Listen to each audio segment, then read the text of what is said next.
Hi, this is Tim of the 1916 Company. Welcome and thanks for logging on. If you love this watch, email me, Team Mosso at the1916company.com for purchase pricing and availability questions concerning this watch. Today we discuss a 2018 launch made in 50 pieces from Moser Cie. This is the Endeavour Perpetual Cosmic Green, featuring the lightly adorned but not completely blank Purity style dial. It is unbranded and proudly so. In white gold, you can see 42 millimeters in diameter. It's thinner than you think at 12.3 millimeters thick. And then from lug tip to lug tip, 48 millimeters across the wrist with a 20 millimeter spacing between the lugs. A big part of the magic of this case is just how curvaceous it is, and that includes the camber of the case back, which is a difficult thing to do when you're making a watch water resistant, and this is 30 meters water resistant.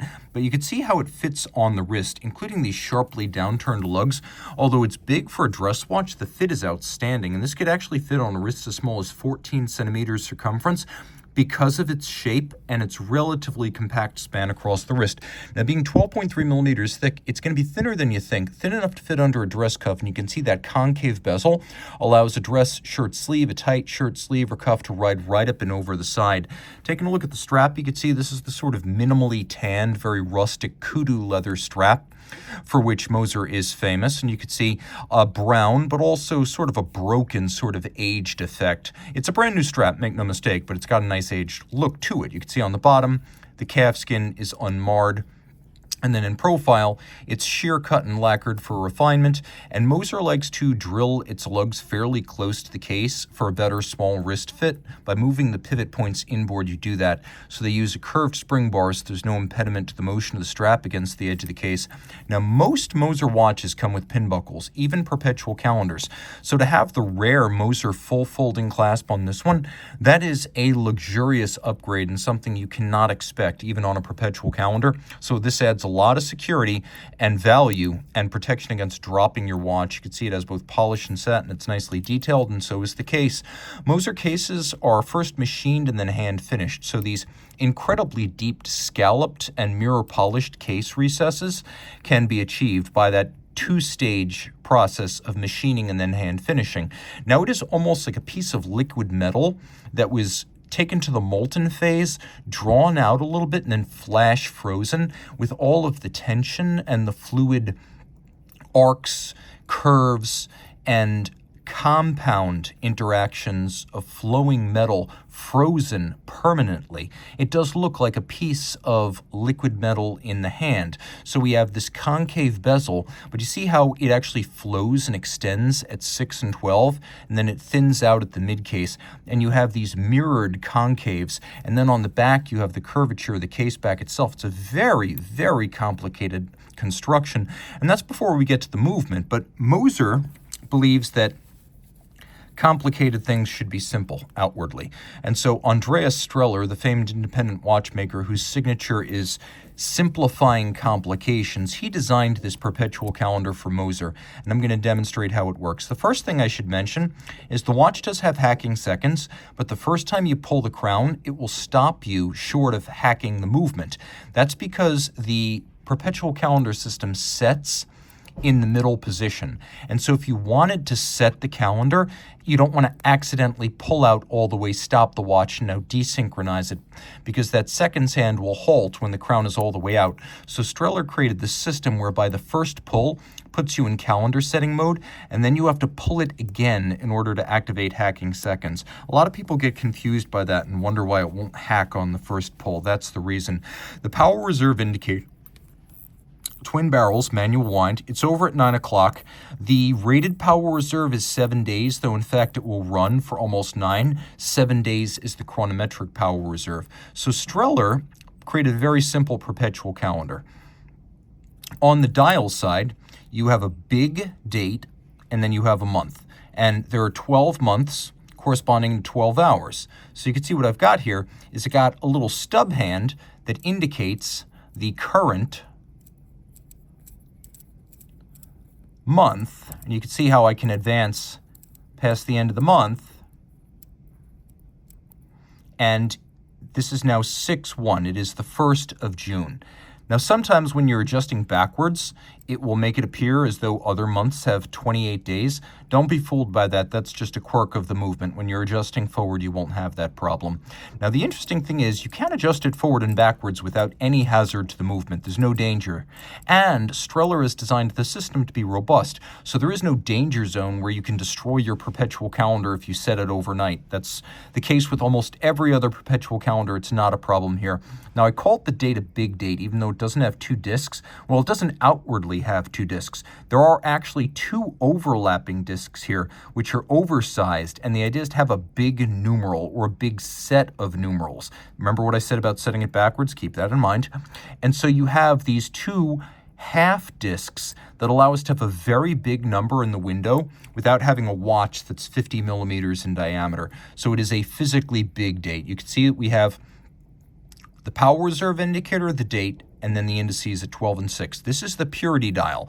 It is a less adorned dial. It doesn't say Swiss made. Moser dials almost never do, but it also doesn't say Moser, and it has very few indices or hash marks. Purity means less. At Moser, concept means nothing. A concept dial is just hands. You can see we have this azurage or concentric pattern in the sub-seconds, and that we have a green fume fade. So fume means smoked en français. And then a lacquer is used over a metallic sunburst base to create this fade from bright green to dark green. Now, of course, it's a little bit ironic. Fume is how you say smoked in French, but Mosers are made in Schaffhausen, Switzerland, up in the north and the east. They're a neighbor to IWC, and they are actually the other watchmaker in Schaffhausen. And so they are made in the German-Swiss region of Switzerland, which is a very unusual thing as watchmaking goes. Also important is that Moser is a fully integrated manufacturer in the sense that not that it makes its cases or dials, it works with suppliers on that basis, but it makes the part of the movement that even very esteemed manufacturers like Zenith or JLC don't make in their entirety. Moser makes the balance, the hairspring, and even the escapement itself, the lever and the anchor, and it's very impressive to be able to do this. So the whole, it's called the assortment, is made by Moser through their in-house precision engineering subsidiary, and they're also a prolific supplier of these parts to the rest of the industry. So on the case back, you can see the movement. It's known as the HMC 800. It's large. It fills this case back well. Two barrels, each in a screw-fixed golden chaton setting, a nod to the way 19th century Moser pocket watches were made. The bridge structure, although it's split for easier servicing, it's designed to look like a pocket watch three-quarter bridge because the original Moser company does date back to 1828. The modern company was created in 2005, but it does have a heritage dating back to 1828. So they have some nods to that. Now you can see that the entire drivetrain features golden chaton cups because historically it would have been very difficult to precision seat a jewel into a bridge or a plate. So a precision golden cup was made, the jewel was pressed into that, and then it was fitted to the movement in a socket held by screws, and so that's why we have that design here. You can see we've got these double-crested Côte de Genève known as Moser stripes. All screw heads are black polished. We do have beveling on the edge of the bridges. Now let's talk about the oscillator. This is a slow beat, so 2.5 hertz, 18,000 vibrations per hour. It is free sprung, which allows for more precise adjustment, but along with the full balance bridge also makes the movement more shock resistant. So you can see we have here an overcoil hairspring, which means in any position, whether it's on your wrist or on your dresser at night, the watch is going to be isochronous. It's going to keep time evenly, and that's a great thing. The escapement is made of 14 karat gold, mechanical grade gold in the watch world, which reduces the need for lubrication and reduces friction and improves life. Now, of course, we do have the hacking function, but what's more interesting is this whole assortment, the balance, the hairspring, and the escapement is on a platform that can be lifted out in its entirety and replaced with a pre-serviced unit when it goes into your local Moser service affiliate in the Americas or Europe or Asia. And so this is by far the most time-consuming part of the service. So they will have pre-built modules at Moser, same materials, same quality, again, 14 karat gold escapement, all of that, but ready to go, lubricated, poised and regulated, jumping right back into your watch the second it shows up, getting this watch back on your wrist faster. Now there is a little pusher adjuster in profile, and you can see at center we have the leap year phase indicator, which is the last missing piece of the perpetual calendar mechanism. Streller reasoned that this is something you don't need to see every day. So when he simplified his perpetual calendar, he was sure to put the critical but rarely needed leap year phase indicator on the case back. And to understand it, you look at this little gold tip on the retention spring, and whatever that gold arrow-shaped tip is pointing to, like 1, that is the first of the 4 years leading up to the leap year. So the black sections are the leap years. The easy way to remember that is Summer Olympic year. If you love this watch, you should know I am also a Moser Cosmic Green owner. Reach out to Team Mosso at the1916company.com for purchase and pricing details. By the way, this white gold, gray gold, it's the good type of white gold that does not need to be rhodium plated. Moser's got the best of everything.